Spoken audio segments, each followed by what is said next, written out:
Check out my new favorite channel. Red It is Roger. so good. Yeah. Oh my. Your boy Red Vulture here, and today we are going to watch 3 disturbing true Snapchat stories by Mr. Nightmare. Let's go.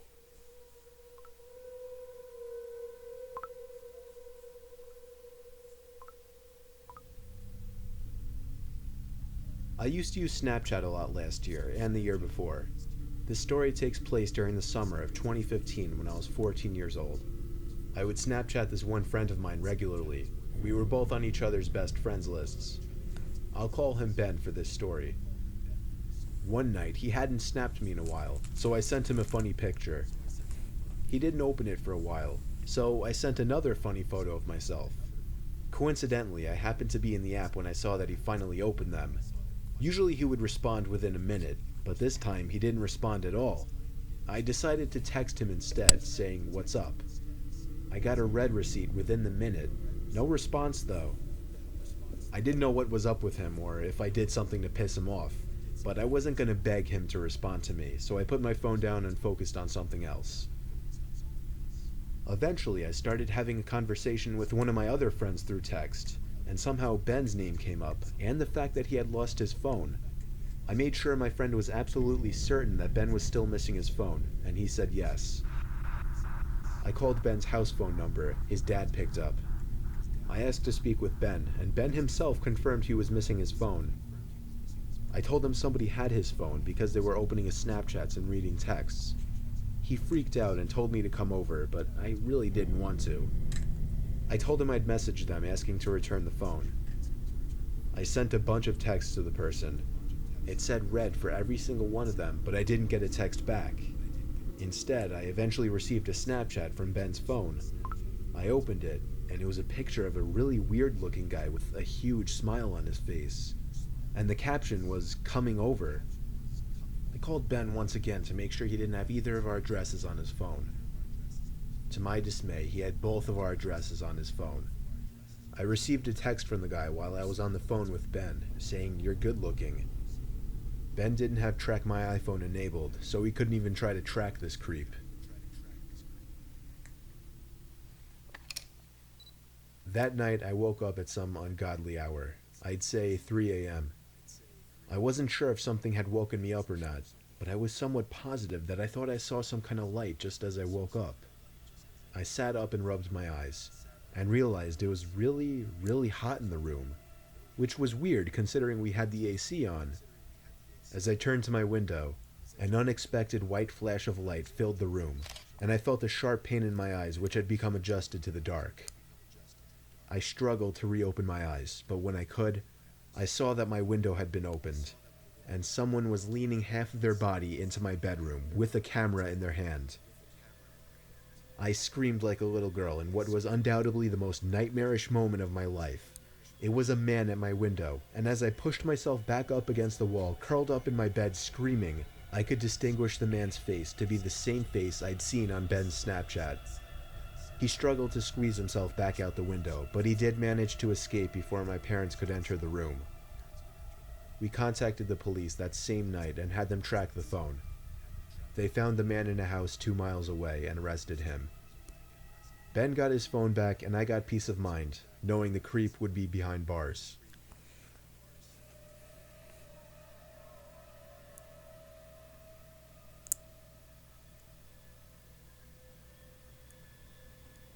This is a short but terrifying story of something that happened when I was Snapchatting a friend.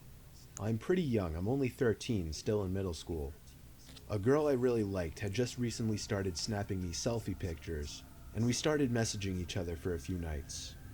One night when I was watching TV, she sent me a snap of herself laying in her bed without a caption. I sent a message saying, "What's up?" She sent another identical picture, this time with a caption saying, "Not much, you?" She set the timer to 10 seconds, so it gave me plenty of time to analyze the picture, including her bedroom in the background, and the dark outline of a person standing by her window. I quickly sent a response message, saying, "Is that your brother by the window?" She sent another identical snap, this time captioned, "What do you mean?" In this picture, the figure at the window was closer, and I could see a hand pressed up against the glass. I closed the snap before the timer even ran out so I could tell her quicker. I said, "There's somebody at your window, turn around." She opened my snap almost immediately, and then I didn't hear from her again on the app. I grew more and more worried as the minutes passed. I texted her a few times to no avail. I tried calling her a few times to no avail as well. I didn't know her house phone number, otherwise I would have called her parents. It wasn't until Like, I'm getting really nervous. I'm getting really nervous.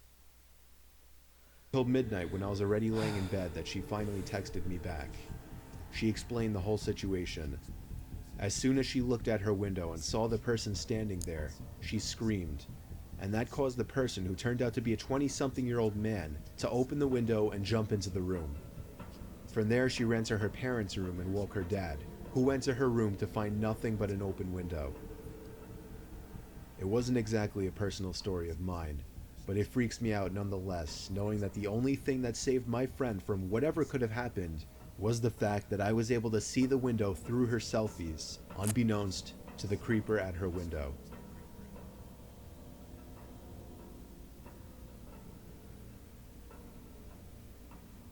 At least it's only 3 stories. When you think of Snapchat, the last thing you would think of is a horror story, besides maybe private pictures being leaked. It was almost a year ago now. I was a senior in high school and was Snapchatting a few different people at my kitchen table at 10 o'clock. My parents had already gone to sleep. I got a notification from Snapchat. It said, "Snapchat from Hector." I did not know anyone by the name of Hector, so right away it was weird. I should mention I'm a guy, so it's not like random creeps snapping me for pictures or anything like that is a common occurrence. I didn't want to open it up right away because then whoever this was might think I was available for some kind of conversation. A whole half hour went by and I completely forgot about the snap. That is, until I got another one from this Hector person.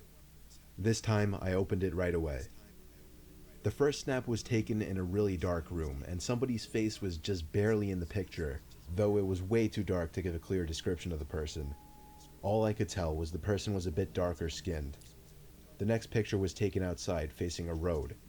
It took me a while to catch on because of the darkness and the graininess of the photo, but there was an arm pointing down the road. I typed "Who is this?" in the chat. The message was read instantly, but there was no reply. The guy added me, so I added him back.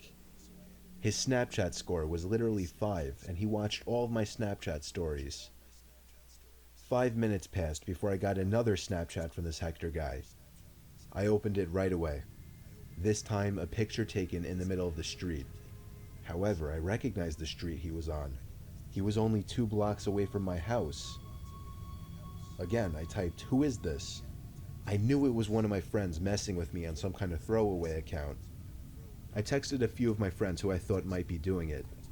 They all promised it wasn't them, but they all found it really funny. I got a 4th Snapchat from this Hector person. I found myself getting more and more nervous opening each one. I waited a few seconds and then opened the snap. It was a picture of my block taken by the old lamppost on the corner. My good friend who lives 2 doors down came over because I was freaked out and wanted him there. He's a big dude, so him and I could take on any one person. We sat on my couch with the TV on in the background, staring at my phone, waiting for another snap from this guy. Sure enough, the notification popped up with Hector's name on it, and my friend got excited with laughter. I was too nervous to find humor in it. He told me to take a screenshot this time. When I opened the snap, the picture was of my house. It was taken from the front yard. I took the screenshot and we both jumped off the couch and ran to my front door to look outside. We couldn't see anyone, so we both put our shoes on and checked outside. I told my friend to stay in the front and I'd check the backyard. On my way to the backyard, I got another snap from Hector. I opened it immediately once again, and this time, the picture was of the back door to my house. Before opening that gate, I yelled for my friend to come around back, which in hindsight, I can now see was a mistake, because as soon as I opened that gate, I saw somebody already running for the gate on the other side of the yard. Me and my friend chased after whoever it was. but it was way too dark to see anything out in the streets. This Hector guy got away. My friend hung out for another hour or two, and after he left, I went to bed shortly after. Of course, I was rolling around in bed for over an hour, in the back of my mind waiting for a notification to go off on my phone, saying Hector sent you a Snapchat. Eventually, everything faded to darkness, and the next thing I remember was waking up the next morning. The first thing I did was check my phone. There were 3 notifications throughout the night, each saying Hector sent me a Snapchat. It took me a while to finally press the button to see the pictures. All 3 of the pictures were of different windows to my house, the third one of my bedroom. I blocked the user and even went as far as to email Snapchat support to report the guy, to which I got some copy-pasted response like, "Thank you for your email, we take these matters very seriously," and so on. They proved to be of little help, even when I followed up on the matter a week later. I would normally assume whoever did this was a friend, acquaintance, or just some person I barely knew from my grade. But judging by the little bit of skin I saw in the photos and the username, this person was Hispanic, and there weren't any Hispanic kids in my school. It still freaks me out to this day, wondering who the hell this Hector person actually was, how he knew me, my Snapchat username, and my address.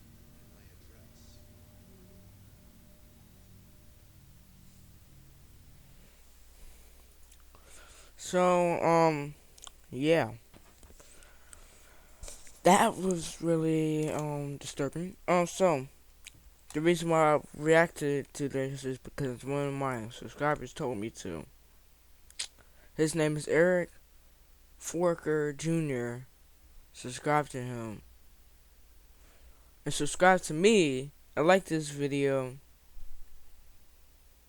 See you in the next video.